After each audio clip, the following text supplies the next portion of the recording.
Good morning, YouTube. Today I'm bringing you a Wi-Fi battle against Smogon user Brbkickinbabies. Interesting username, by the way.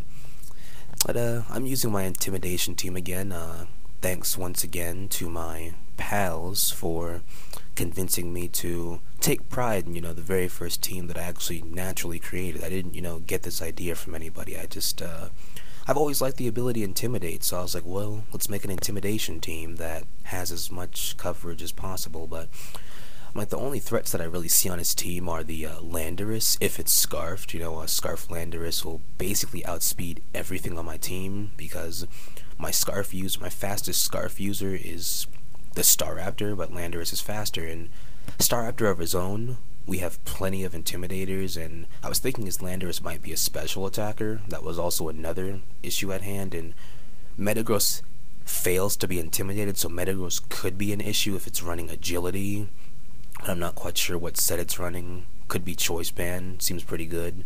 I've been running into that frequently. And Ferrothorn, Deoxys walls it all day with taunt since I'm running the speed taunt version.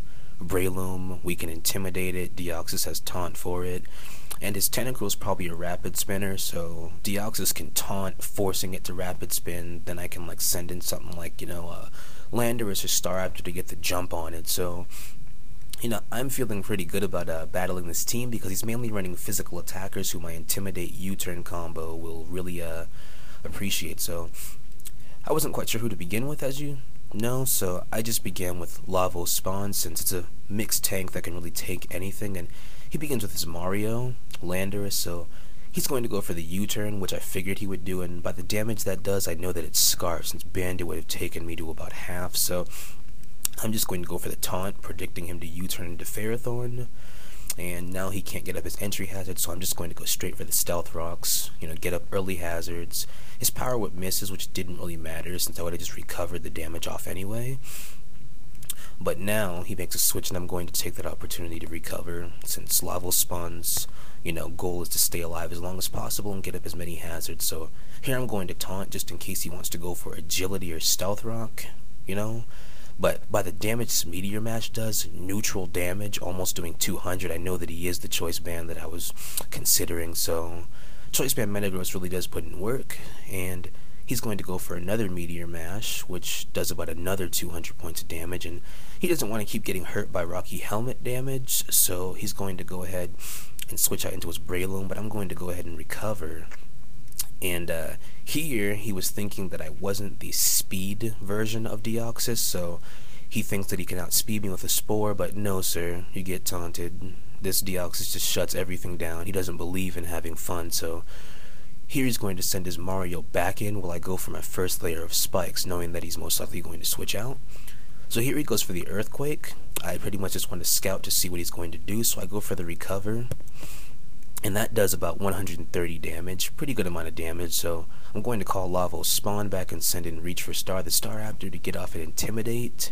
I thought he might have, double switch, predicting my switch, but I guess he was playing it safe, didn't want to over-predict, so I know he's going to most likely switch out into his Ferrothorn or his Metagross, expecting the Brave Bird, so I'm just going to go for the Close Combat to get super effective or neutral damage, and that does quite a bit of damage. That did more than I thought, actually, and that's about a good 55%, and here I figured that he would most likely switch his Ferrothorn out, but, this team of mine has a lot of, defense, so we really don't need to over-predict as much as, an hyper-offensive team. This is like a defensive, hyper-offensive team, so he brings in his Mario, takes the Close Combat very nicely, and I'm just going to send in Lavo Spawn since, it can really take anything this Mario wants to do, and his Stone Edge misses, which really didn't matter because I would have recovered off the damage, and here I'm just going to go for the taunt, thinking that he was going to send in either Breloom or Ferrothorn, but he sends in his Tentacruel, so here I'm thinking, okay, he's going to Rapid Spin, which is fine by me. I'm just going to send in Reach for Star to pretty much get the jump on him after he Rapid Spins. Brave Bird,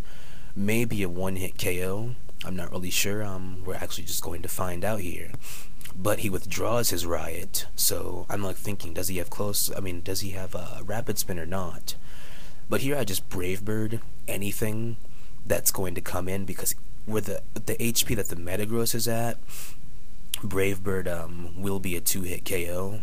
with calculations, kind of just having, standard Pokemon knowledge, but he's going to make a good play and send his Staraptor to get off the Intimidate, so now his Metagross will be able to survive two Brave Birds and KO the Staraptor. Like, as you can see, that would have been a, easy 2-hit KO without the Intimidate, so I'm just going to call Lavos Spawn in, because if this Titan wants to physically touch anything, I'd love it to physically touch the Lavos Spawn to get Rocky Helmet damage and feint itself. So this is why I love Rocky Helmet on Lavos Spawn, because so many things physically touch it, and it's a physical tank, so, I'd prefer it to have Rocky Helmet over Leftovers or Red Card, since it can just stall, it can recover stall so many things. So here he's going to send in his Mario, and I'm thinking, well, he's just going to U-turn out.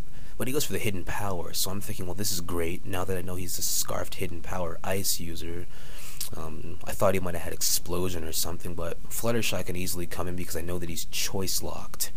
And here I'm baiting him to send in Breloom, so I'm going to make a double switch out into Reach for Star, trying to get rid of that Breloom so Scrafty can start setting up bulk ups. And he sent in his Riot though, and here he took a while to think. He took about 2 to 3 minutes to think, but he decides to leave his Tentacruel in, which to me, I guess it wasn't really a misplay, since he really didn't have anything that could take a Brave Bird. And now I'm just going to send in Archibald.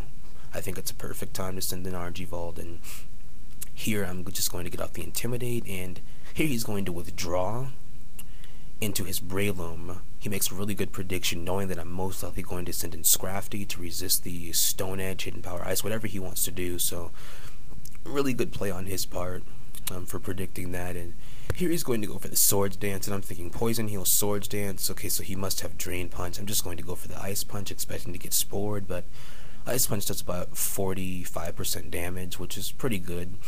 Now he goes for the Spore, which in my opinion was somewhat of a misplay, because he could Poison Heal, Drain Punch stall this Forest Law. Now this gives Kitty Claws the ability to come in and get off an Intimidate, so it's pretty much like his Swords Dance is about to get taken back down to 0, because Kitty Claws is going to U-turn, break this sub, and then I'm going to send an Archibald to get off another Intimidate.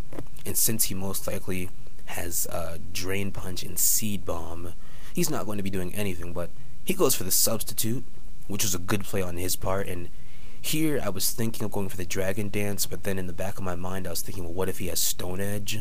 But he doesn't. He just has Drain Punch, and I believe just Drain Punch. He doesn't even have another attack, which I'm now noticing. Now I'm just going to go for the Fire Blast, just in case he wanted to switch out into his Staraptor to get off an Intimidate and survive.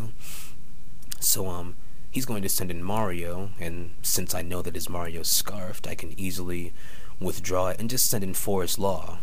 Forest Law is sleeping, but Intimidate still does take place, so that's why I kind of think that it was a misplay to put Forest Law to sleep, since, his remaining 2 Pokemon, like Staraptor and Landorus, even if they do feint the Forest Law, I can easily send in another one of my Pokemon to just clean house, as they say. So I'm just going to keep Forest Law in, and his Staraptor goes for the Agility, which is pretty unusual to me. I was thinking that he was the Agility Roost set, Agility Roost, Brave Bird, and Close Combat set.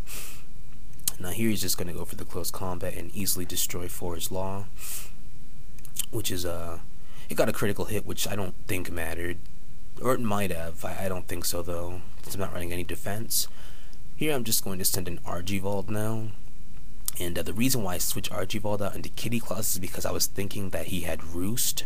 So if he did have Roost, I was going to simply U-turn switch back to back until he's like -6 on attack, and then just like let him destroy himself with his own recoil while I slowly chip him away. But he feints himself with his own recoil, and his Mario is going to feint to Stealth Rock. So good game, BRB kicking babies. This is Unhappy Carousel. Please comment, rate, subscribe, and have